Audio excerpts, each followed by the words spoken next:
this model that you tend to use, and the inspiration that you drew from this specific book that was written by Robert Cialdini. And tell us a little bit about this. We're talking about persuasion, Yeah. influence, authority, and there's a bunch of other words written on the screen here, like reciprocity, scarcity. Like, scope this for us. Did Robert write this book about publishing, or was it No, more no, no, how no, no, no. He here? did. It's got nothing to do with books. He was talking. He is a psychologist, and he's done a lot of research. And he was just. The book is really about how to influence human beings. Okay. Well, obviously, he wants people to be influenced for good, but you could use those principles and influence people for bad. And he also uses in the book, he talks about how some of these have been used for evil. For example, with the authority section of that diagram, he mentioned this.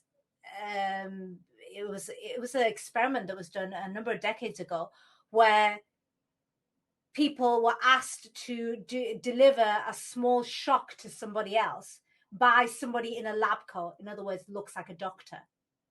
And then they were asked to keep, giving these shocks, but the shocks were getting bigger and bigger and bigger. And there were no shocks, by the way. The other person was just an actor, a very good actor, pretending to get this electric shock. But the point of that experiment was that because somebody had a lab coat, no one even checked to see, is this person a genuine doctor? What's his, where's his qualifications? No one even asked. Just the fact that this person looked like a doctor because they had a lab coat on and they had a clipboard and all those things you associate with somebody who's a doctor and therefore far more intelligent than you. And then they're saying, oh, it's okay. No, this person has agreed to this experiment, so you can keep shocking them. And then most people were just like, oh, okay. And they just carried on pressing the button. And as far as they knew, they were delivering these huge shocks to this other human being, causing them a lot of pain or discomfort. Like I said, that person was an actor, so they weren't in any discomfort, but they were acting as if they were in pain. That was like one example of what people are like with authority, how people have these shortcuts when it comes to authority. And as soon as you see someone in the medical profession, or they have the medical paraphernalia we associate with that profession, we instantly just go, that person knows what they're doing. I don't. I'm inferior intelligence. I'm just going to do whatever that person says. Or And that well, person, that exactly like the doctors holding a stub in their hands in tobacco advertising that you were earlier talking about, right? exactly. When a doctor says, when they did in the 20s and 30s, that smoking is good for you, you don't question that. You just think, well, a doctor's telling me the smoking is good for me. It must be good for me. It must open my airways. It must be a natural product. Well, I suppose tobacco is a natural product. Doesn't mean it's good for you, though. It's that shortcut. So when Robert Cialdini was writing that book, it has nothing to do with books. It was all about, he was showing how human beings are very easily persuaded to do whatever somebody wants them to do if you understand these influences. So on the diagram, he talks about these are specific things that when they come together, so you've got scarcity, reciprocity, I can never say that properly, authority, social proof, commitment and consistency, and liking. When they all come together, you are able to influence most human beings to doing whatever you want them to do, whether that's good or evil. You can do what you do. What I took from the book when I read it, I realized that I was ghostwriting. I realized that a book actually accomplishes all of those things. So, I mean, if you go back to the diagram, I'll kind of explain to you. So, the authority, well, straight away, we've already discussed that as soon as someone writes a book, there's an immediate respect that someone has gone through that process. It's so much harder to write a book than just stick a website up or create a social media profile or write a blog post. So immediately it's like that doctor thing all over again. It's like someone says they've written a book on a subject, you instantly go, okay, this person is not just an expert, they're an authority. They're an expert amongst experts because they've written a book on the subject.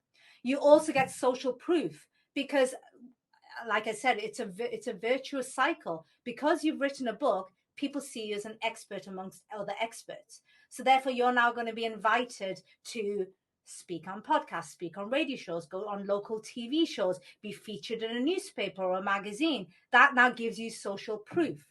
The commitment and consistency, that comes again with writing a book. People who read a book, they see that this is someone really nailing their colors to the mast. Online, it seems like people change their stories or change what they stand for, sometimes on a daily basis. That doesn't happen with a book.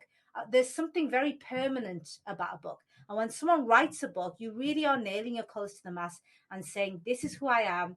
This is how I show up in the world. This is what I want to do. There is commitment and consistency there.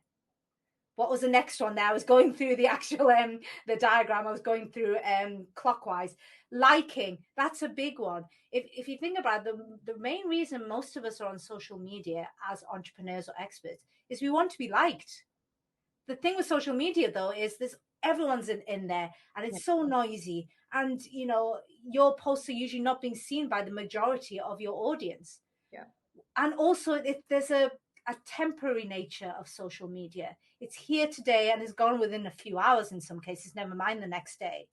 Yeah. I found that with my book, especially my first book, where as you know, I didn't talk about my veganism because I didn't realize I was going to go down that route. But I talk about my background, my experiences of racism, of colorism, my experience of I became addicted to amphetamines when I was younger, and then having to get clean. And I talk a lot about that. I can't tell you, Nivi, how many people contact me and said, oh my God, I had no idea you'd gone through that. I think that's amazing. I've been through this, or my brother has been through that, or my mother has experienced this. That's liking. That's how people like you. Your book, if you think about it, is going to be the place where you can put the longest message of who you are, what you stand for, what you've been through. Think of how long an average social media post is. Most people don't want to read more than about 200 or 300 words maximum, but they're willing to read for longer and more intently when it's in a book. So you have the biggest opportunity to get your audience to understand you and like you. So yeah, I mean, can you see how Robert Cialdini, when he wrote this book, had nothing to do with books? Scarcity, again, that comes into with books. Think of the abundance of social media. It's everywhere. Right. When I spoke live before the pandemic, what I would do is in a room, I would actually get people to stay standing up if they had something in their business. So I'd say, stay standing up if you have social media, and practically everyone stays standing up. You might get one or two people who have, mom and pop kind of businesses where it's all done word of mouth and they don't use social media, but most people stay standing up. Then I'll say, stay standing up if you have a website. And again, most people stay standing up. One or two might sit down. And then I might say, stay standing up if you have business cards. And some people do now sit down because they're like, oh, business cards is so old fashioned. I don't do that anymore. I have virtual business cards on my phone. But again, a lot of people stay standing up, especially if I'm in an in-person event, because they've come to the in-person event. And then I'll say, stay standing up if you've written a book. And usually the whole place just sits down, and you might get one person, and then that one person's author, and everyone will be like, oh my God, you're an author. And everyone's like, well done. No one claps because you've got a website or a business card or you're on LinkedIn. No one claps. But as soon as you say you're an author, again, that scarcity factor, it comes in. It's like, wow, you've written a book. Okay, cool.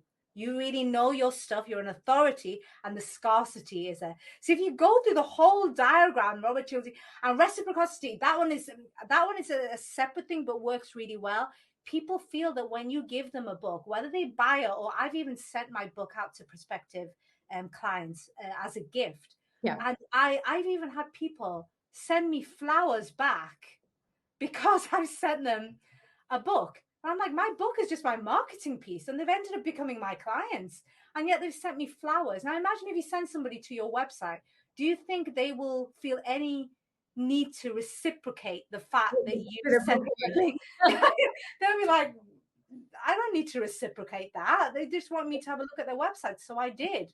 But you send somebody your book, they're like, oh my God, it's a gift. So again, you have the reciprocity there as well. So if you look at the whole diagram, a book is able to do all of this Right. in one go. I hope you can see how powerful writing a book is. Writing and marketing a book, you actually, in one fell swoop, you get all of these persuasion influence, sorry, these persuasion factors.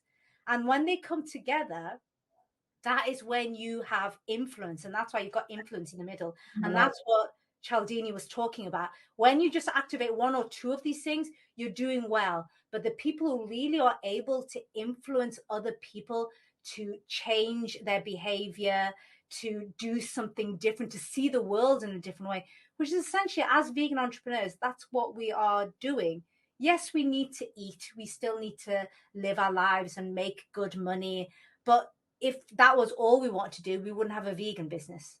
Right. I could be a publisher for any entrepreneur. I don't need to be the vegan publisher. I choose to be the vegan publisher because I think beyond just my profits. I Yeah. like money. I want to make I'm making quite good money and I want to make even more money. But I have an overriding sense of purpose beyond just making profits from my business. Yeah. Which is, I want to help vegan entrepreneurs thrive. And all vegan entrepreneurs, whatever they're doing, whether they're vegan accountants, whether they have a vegan restaurant, whether they're making vegan leather bags, it doesn't matter what they're doing. It's not just for profits. They're doing it to make a kinder, more conscious world that isn't harming the environment, that isn't harming animals, that isn't harming human health. They have that bigger reason. Yeah. To be able to do that and to influence as many people, you need to bring all those 7 factors in that diagram into play in your business. And by writing a book, it's one way of doing all of those things in one fell swoop. It's quite, if you think about it, if you're doing all of those factors separately, it's going to take a lot of time in your business. To get people to like you have to be on social media almost feels like 24/7, because most of your audience don't even see a lot of the stuff that you're posting. So you have to post a lot of stuff constantly to get that liking factor. For people to. Whereas, Yeah. Yeah. yeah, if you do each of those individually in your business, it's going to take a lot of time and a lot of energy before you will get to a stage where you are able to successfully influence a lot of people most of the time. You Right. write a book, you're Yeah. getting all of those in one go, Yeah. and you hit that level of influence a lot faster with a lot less effort.